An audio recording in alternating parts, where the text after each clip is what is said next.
all the latest updates, please subscribe.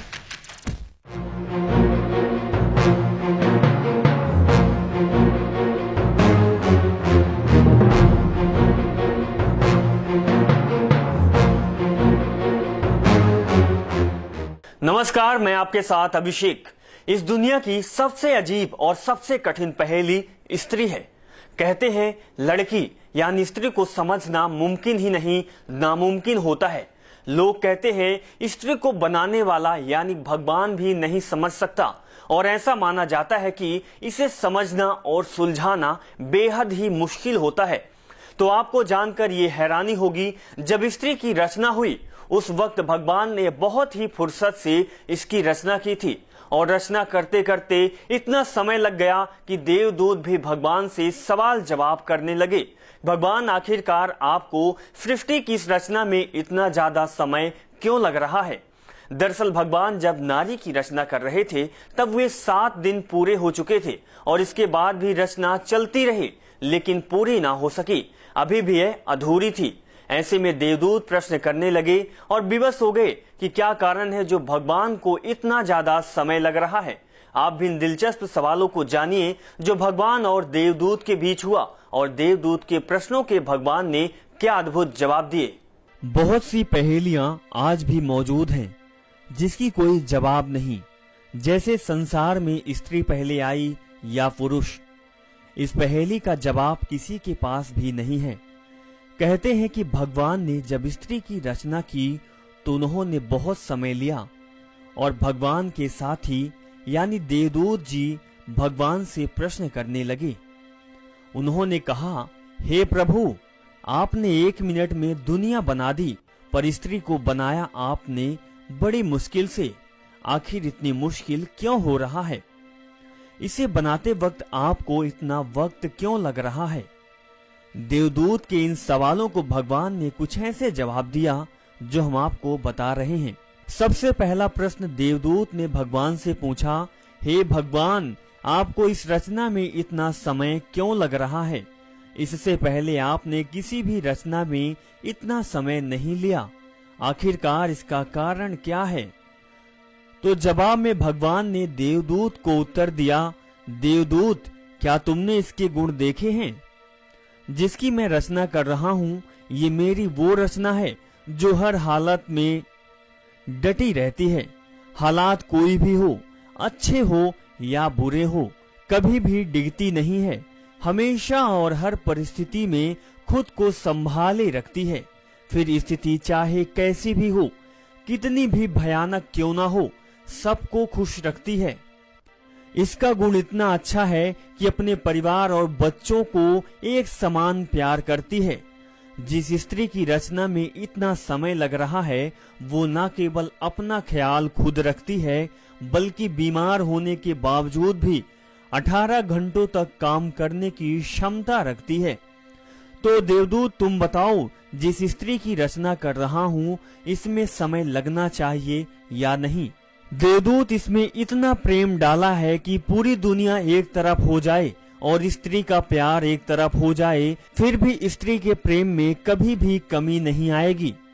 देवदूत जब भगवान की ये बातें सुना तो वह हैरान रह गए और भगवान से पूछने लगे, क्या ये सब केवल अपने 2 हाथों के द्वारा इतना सब कुछ कर सकती है? तो भगवान ने इसका जवाब दिया, देवदूत, बिल्कुल। इसी कारण तो ये मेरी सबसे अद्भुत और सबसे आश्चर्यमयी रचना कहलाएगी। ये सब सुनने के बाद देवदूत ने पास जाकर भगवान के द्वारा बनाई गई अधूरी रचना को जब हाथों से छुआ और उन्होंने उनके गाल पर हाथ लगाया तो प्रभु से बोले, हे प्रभु, ये तो बहुत नाजुक है, ये कैसे इतना सब कुछ कर पाएगी? तो भगवान हंसते हुए कहते हैं, हाँ, तुम सही कह रहे हो देवदूत, ये बाहर से जितनी नाजुक समझ आ रही है उतनी है नहीं। शरीर और स्वभाव नाजुक जरूर है, पर अंदर से उतनी ही मजबूत है। देवदूत, आपको जिस प्रकार से आश्चर्य हो रहा है उसी प्रकार से सबको होगा, लेकिन इस रचना में यही गुण है, जितने ज्यादा नाजुक है इससे नाजुक कोई रचना भी नहीं होगी, और ये उतनी ही ज्यादा मजबूत भी है। लेकिन अवसर आने पर जब जैसा होगा उसी में ढल जाएगी। अर्थात ये कोमल है, लेकिन देवदूत इसको कमजोर समझने की गलती बिल्कुल मत करना। ये जितनी कोमल दिखती है उतनी कमजोर है नहीं, ये बहुत मजबूत रचना है। देवदूत इस रचना को लेकर काफी ज्यादा उत्साहित होने लगे और देवदूत उत्साहित होकर ये पूछ बैठे, हे प्रभु, स्त्री कितनी भी मजबूत हो, पुरुष से तो कमजोर ही होगी ना, और क्या ये सोच भी सकती है? तो भगवान हंसते हुए कहते हैं कि पुरुष से मजबूत और पुरुष से आगे भी है, क्योंकि इनकी सोचने की क्षमता के आगे पुरुष हार जाता है। साथ ही प्रभु ने जवाब दिया, ये न केवल सोच सकती है बल्कि हर समस्या का बहुत ही अच्छी तरह से मुकाबला करने में भी सक्षम रहती है। इसके बाद देवदूत ने भगवान के साथ क्या किया, इसको जानकर आप वास्तव में आश्चर्य में पड़ जाएंगे, और जो उन्होंने किया उसको जानकर आप भी भावुक होने पर मजबूर हो जाएंगे।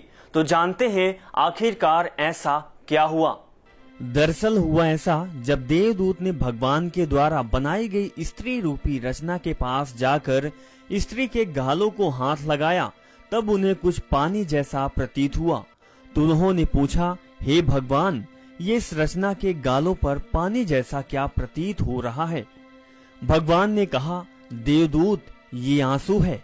तब देवदूत ने बहुत ही हैरानी के साथ भगवान से पूछा, आंसू? पर वो किस लिए? इस सवाल के जवाब में भगवान ने क्या कहा वो आप भी सुनिए। भगवान ने कहा, जब कभी ये कमजोर पड़ने लगती है, जब भी इसको कुछ बुरा लगता है या सहन नहीं होता, तब ये अपनी सारी पीड़ा आंसुओं के साथ बहा देती है और इसके बाद फिर से मजबूत बन जाती है। अर्थात अपने दुखों को भुलाने का इसके पास ये सबसे बेहतर तरीका होता है। वही जब देवदूत कहते हैं ये तो फिर इसकी कमजोरी होगी, तब भगवान ने कहा, नहीं देवदूत, यही इसकी ताकत है। देवदूत ने ये सब सुनकर कहा, भगवान, आप तो महान हैं। इस रचना को आपने सब कुछ सोच समझकर बनाया है। इस रचना में तो सब कुछ मौजूद है। इसके बाद भगवान कहते हैं, ये स्त्री रूपी रचना हमेशा अपने परिवार की हिम्मत बनेगी और हर परिस्थिति में निश्चल रहकर समझौता करेगी। इसके बाद देवदूत ने जब ये कहा, हे भगवान, इतने गुण होने के बाद तो आपकी रचना संपूर्ण हो गई, तो भगवान ने इस बात का जवाब दिया, नहीं, अभी इसमें कमी है, और वो ये है कि इतना सब कुछ करने के बाद अपना ही महत्व भूल जाया करती है, और ये कितनी खास है, इसमें क्या क्या गुण है, इसको खुद पता नहीं होता। अपने आप को कभी भी साबित नहीं करती, सबके साथ अच्छा करती है, लेकिन किसी से अपनी प्रशंसा और ना ही किसी से परोपकार की उम्मीद रखती है। औरत का जीवन भी जीवन है क्या? हर दिन नया जन्म, नई शुरुआत। एक ही जीवन के हैं कई कई रूप, इन रूपों में डूबी औरत है कहाँ? कहते हैं लोग औरत को महान, क्या सच में कर पाते हैं उसका मान? माँ, बहन, बेटी, ना जाने कितने नाम, इन सब के बीच में है औरत रही गुमनाम। कोई एक रूप वो चुने भला कैसे? संपूर्णता पे उसकी ये प्रश्न चिन्ह कैसे? हर रूप में जीकर ही बनती वो महान, अपने मूल रूप की ना कोई पहचान। निर्बल भी वो है, सबल भी वो है, ममता भरी है, मृदुल भी है वो, फिर भी है अपने आप से अनजान। रिश्तों में समाई है उसकी जान, कहते हैं लोग औरत है महान। भगवान द्वारा बनाई गई इस रचना की व्यथा को पढ़ने के बाद आप भी समझ गए होंगे कि आखिर एक स्त्री में इतने रूप क्यों पाए जाते हैं। फिर चाहे माँ हो या बहन हो या पत्नी, उसका हर एक रूप परिपूर्ण है। इसीलिए आप भी भगवान की बनाई गई इस रचना को पहचानिए और इसका सम्मान कीजिए। और आज के लिए मुझे इजाजत दीजिए। नमस्कार।